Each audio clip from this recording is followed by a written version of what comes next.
Yes. Oh yeah. Have you been back since? Test it. No, I wanted to go. I sent my assistants over there. My wife wasn't down yet. It was like a 19,000 calorie, Busch Gardens. 5-hour feast. That's Rex, yeah. And Nice. his buddy. Nice. They're over there right now. Yeah, that was a great. That was a good night. So what else we got?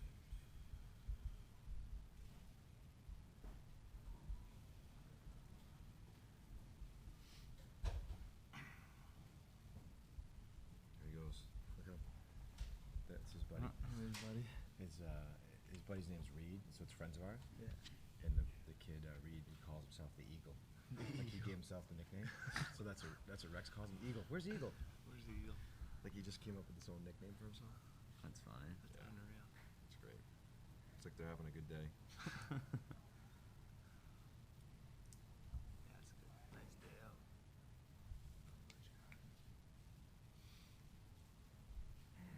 About a minute.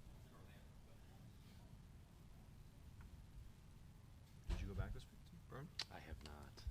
The committee dinners and festivities were at the getaway and golf.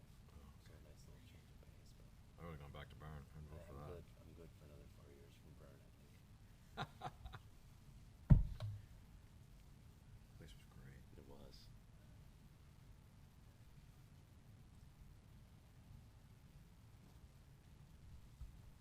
It was a good night too. Just good, good people. Absolutely. It's probably more than half the battle. Yeah, absolutely. I totally agree. Okay, you ready? All right, we're ready for Quinnipiac University. We welcome them back to the podium. The Bobcats seek their first NCAA title, and they're making their second final NCAA Frozen Four final appearance. We're pleased to be joined by head coach Rand Pecknold, Soren Janssen, and Devon Tays. So we'll take an opening statement from Coach Pecknold, and then we'll direct the questions to the student athletes. Coach, welcome back. Thank you. Exciting win for us last night. Obviously, Boston College is a perennial power, storied program. Jerry York with over 1,000 wins, so that's a big win for our university. I thought BC was really good last night and gave us everything we could handle, and we're excited to kind of survive that game and move on.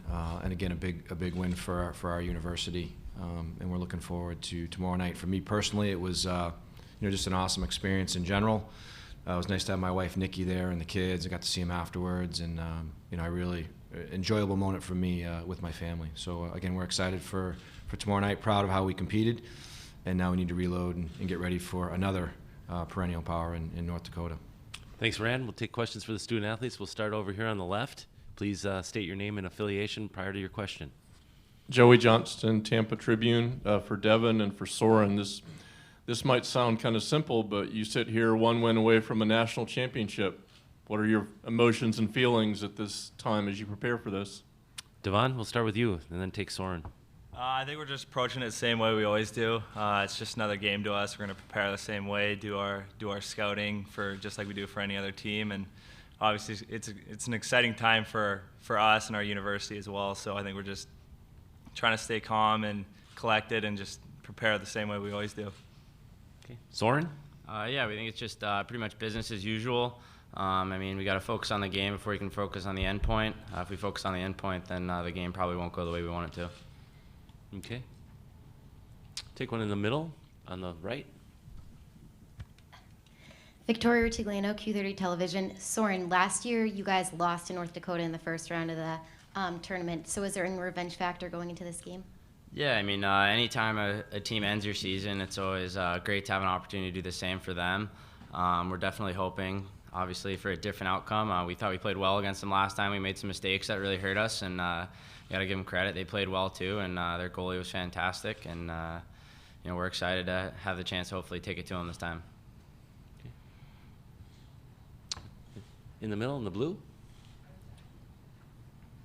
Courtney Martinez, NCAA.com. North Dakota's fan base was really loud last night, and they travel well to these events. So how do you hope to block out the noise from their fans tomorrow night? Devon, we'll start with you again. If you watched our game, I think our fans are pretty loud too. So I think they're gonna have fun going at each other and cheering loud. So it'll be fun to see who's louder. Soren, observations of the fan bases? Yeah, I agree. Our fans were great last night, and I think that the best thing we can do is hopefully get a couple quick ones and kind of silent their end of the rink pretty quickly. Take one on the left. Tyler Brocious, QBSN. Guys, as leaders on this team, can you guys talk a little bit about unsung heroes, kind of like Tom Hilbrick, who is not seeing the ice time but has done pretty much everything this team has asked and continues to be a large leader of this team? Soren. Yeah, I mean, the leadership on this team is unbelievable, whether guys have letters or not. The secondary leadership is out of this world. They make my job very easy. I think for the most part, they make the coaching staff's job very easy. I mean, a guy like Tom Hilbrick, he's viewed as a leader on this team. There's no doubt. When he says things, guys listen, and he has everyone's respect. And I think that, you go top to bottom, even some of the younger guys now as the season's progressed have really stepped up and taken leadership roles, and they know to say the right things at the right times, and everyone feeds off each other. Okay. Take one in front right. Bob? Bob Stone, NHL.com, BruinsDaily.com.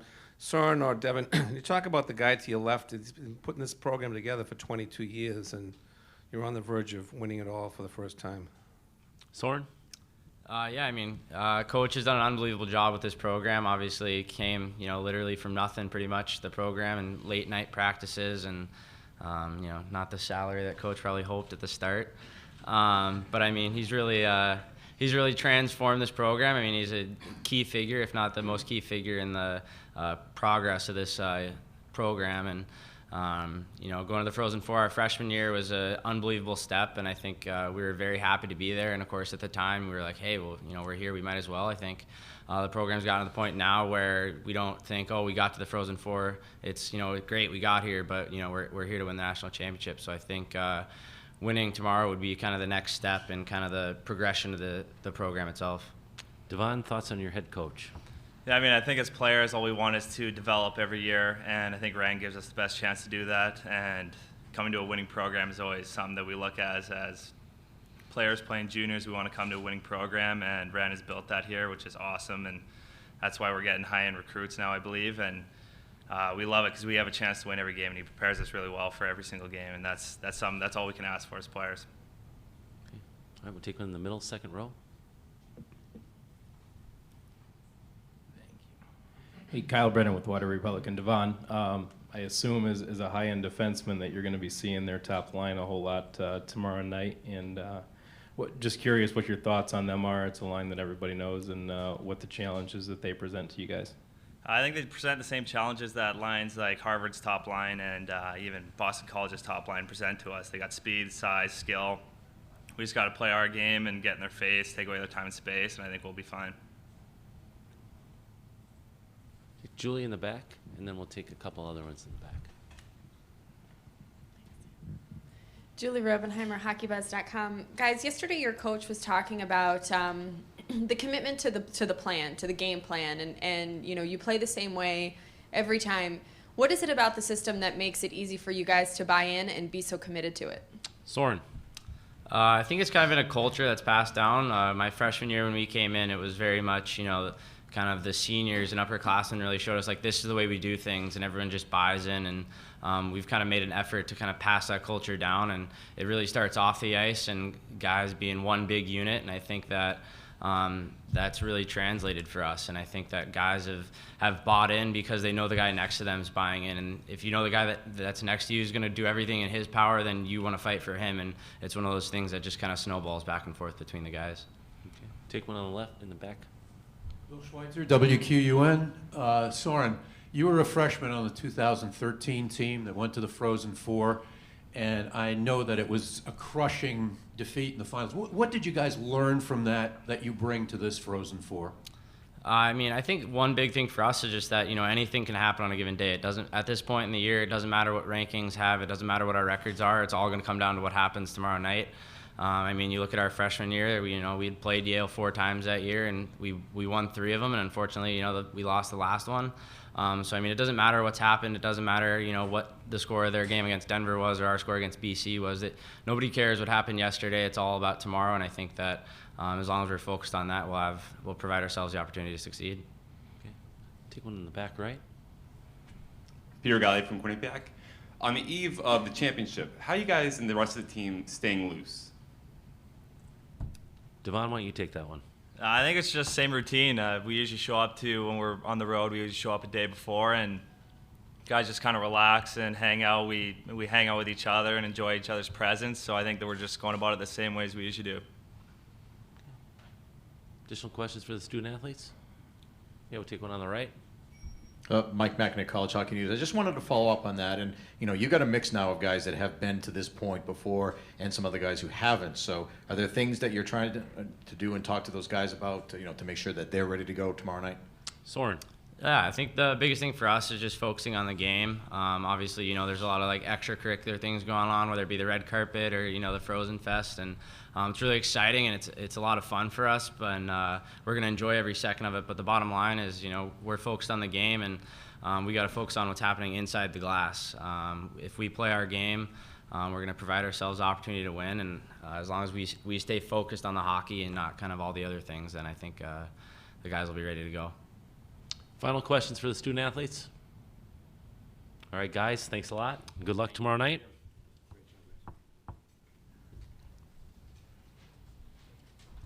Okay, we'll start with questions for Coach Pecknold with Jimmy. Jim Conley from U.S. College Hockey Online. Brad Berry said that looking at these two teams, he feels like they're a mirror image and that you both like to be aggressive on the forecheck, that you like to be the team that pressures. Do you see that, and how, when you face a team that's similar, if you agree, how, when you face a team like that, do you have to adjust, or can you just play that style? Yeah, I would agree. I love the way North Dakota plays. I think Coach Berry's done a phenomenal job getting his team prepared for each and every game. I don't know how many I've watched on TV. I watched a few and then saw them last night, but they go, they pressure. I was really impressed with a few of the back checks they had. Kids were out of the play and they came back hard, which is something we do. So I think there are similarities. Certainly they have some high-end draft picks that we have to be aware of, and some high-end skill guys. In the end, we have to do well what we do well. It's why we win. We're 42 games in here, and we played our identity, and if we do that, we get rewarded. Chris Lurch, U.S. College Hockey Online. Coach, any difference in preparation for this game versus 3 years ago? No, I don't think so. I think we played really well in that game, as I've said many times. I thought we had a really good effort that night, and just didn't go our way. Again, if you go back to that game, we had a breakaway, and the score was 0-0. We didn't score. One of my best players had the breakaway. We had a half-empty net. Another one of my best players, he missed it. We could be up 1-0, 2-0. It's a different game. So I think we prepared really well for that day. I think we prepared well in that tournament for St. Cloud and the win over them, and just as we prepared well last night for the BC win. I thought we were good. We weren't perfect, but we were pretty good last night. The more I watched the tape of last night's game, I think we were better than I thought. I was a little frustrated with some of the stuff at the end, and that's me being a coach. Not being excited about the moment, but how do we get better? I guess that's what drives me. But watching the tape, we were even better than I thought. We won a lot of battles. Our sticks were in good lanes. Pressure was relentless. Some of the BC kids are real high-end kids. They would beat one or two guys, and there was a third guy, and that's what we talk a lot about. So, again, we will prepare for North Dakota. It's a great hockey team, well coached. But in the end, we have to take care of ourselves and play to our abilities, and that's where we'll get our success. Okay, stay on the left. Joey Johnston, Tampa Tribune. Coach, when you were hired way back when to coach this program at $6,700 a year and holding midnight practices and driving however long it was round trip to get there, if you were to suggest back then a moment like this, or 2013 even, people would be skeptical at best. Did you see it? Did you imagine it down the line? And when it wasn't realistic, really, how did you keep driving to get to the place like this? No, I would. That wasn't even close to my thought process in year one. I mean, again, it was just survival. It was getting through.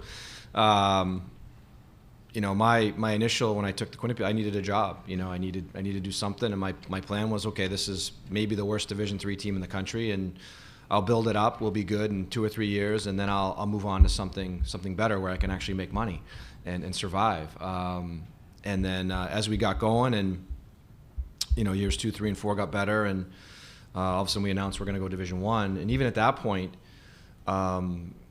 you look at it was the MAC, which is now Atlantic Hockey, was formed. It wasn't formed to be a full-blown Division I hockey league.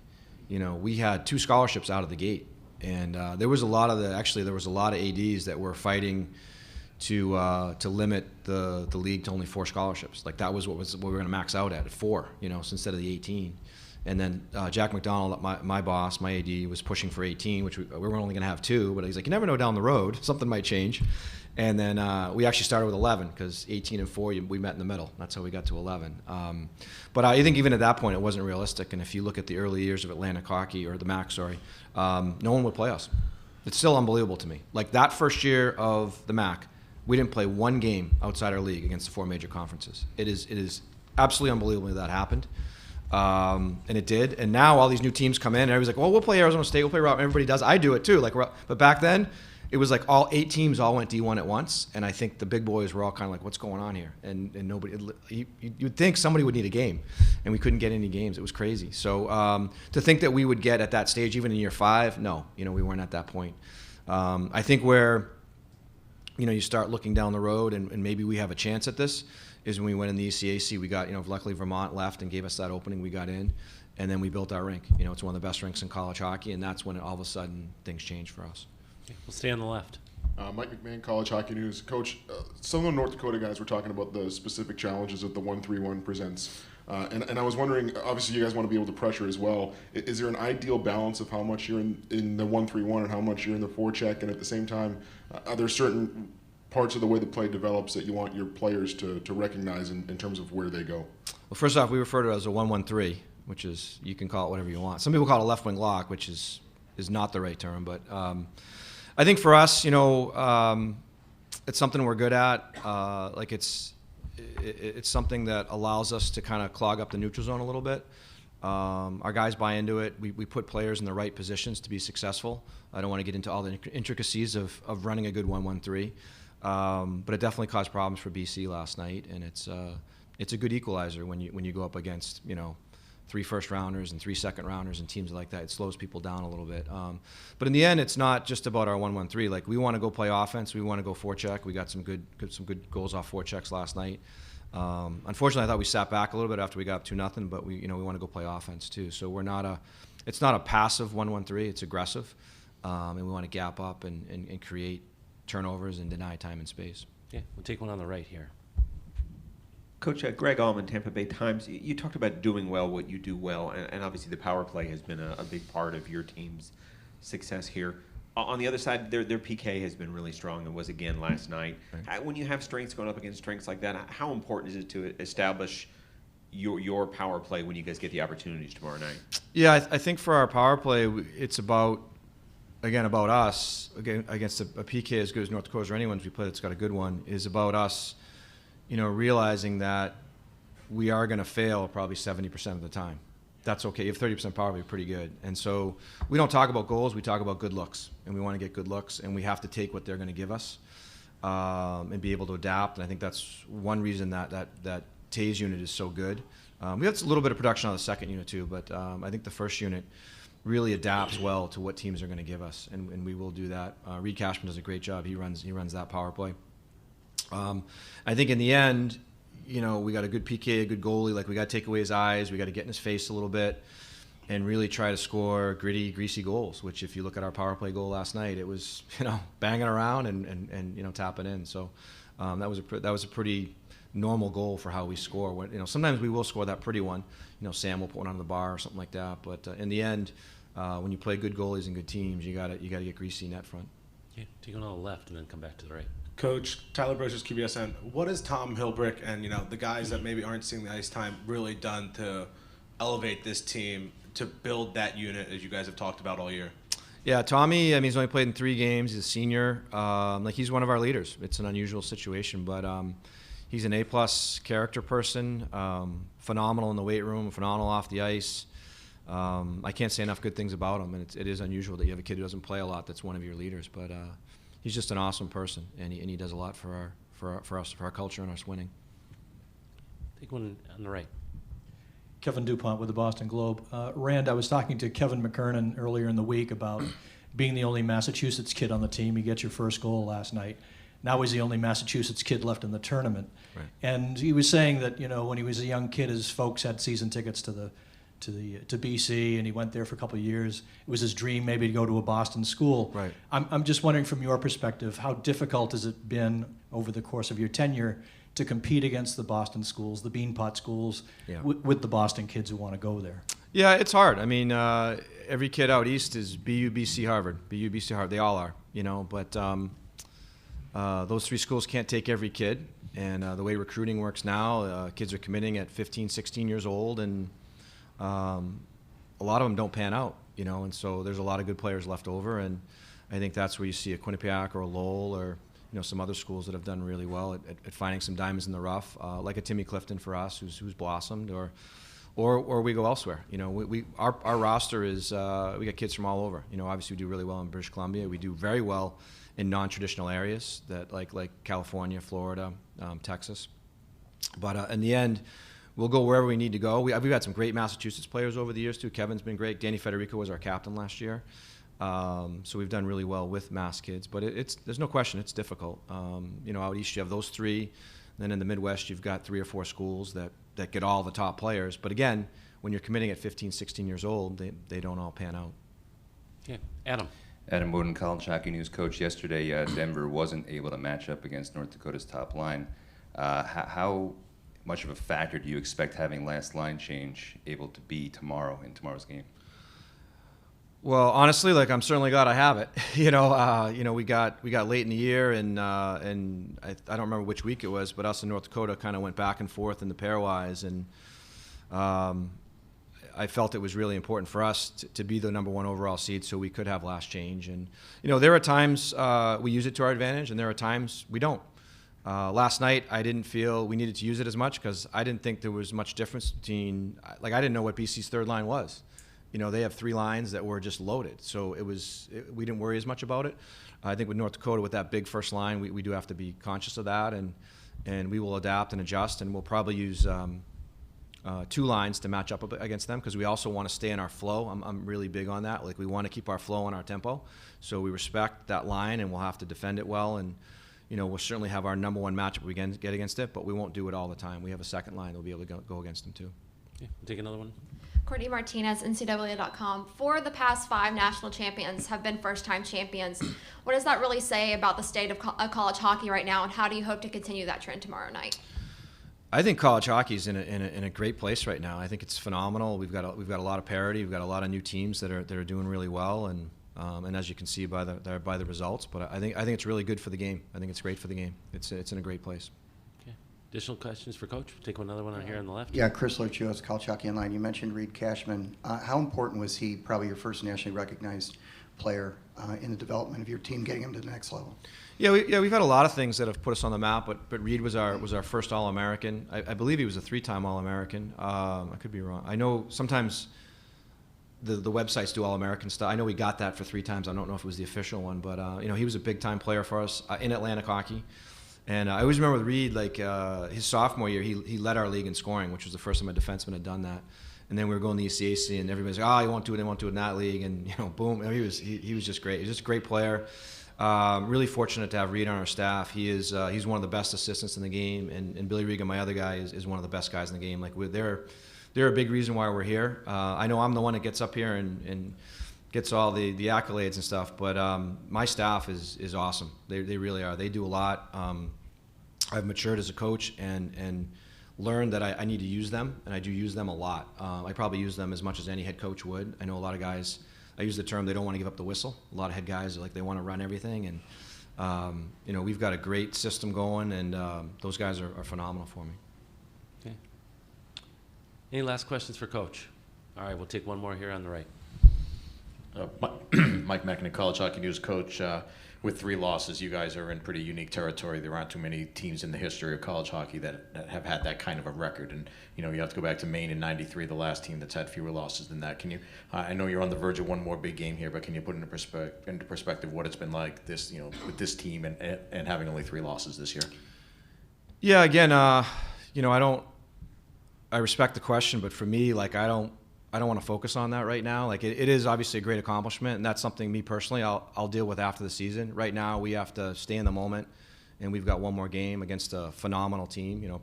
Maybe the best team in the country that we have to play tomorrow night.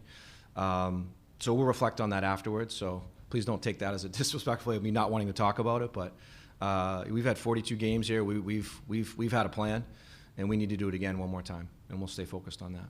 I would gladly answer that question tomorrow night if you like, though. All right. Thanks a lot, Rand. Good luck tomorrow night. Okay. Thank you very much.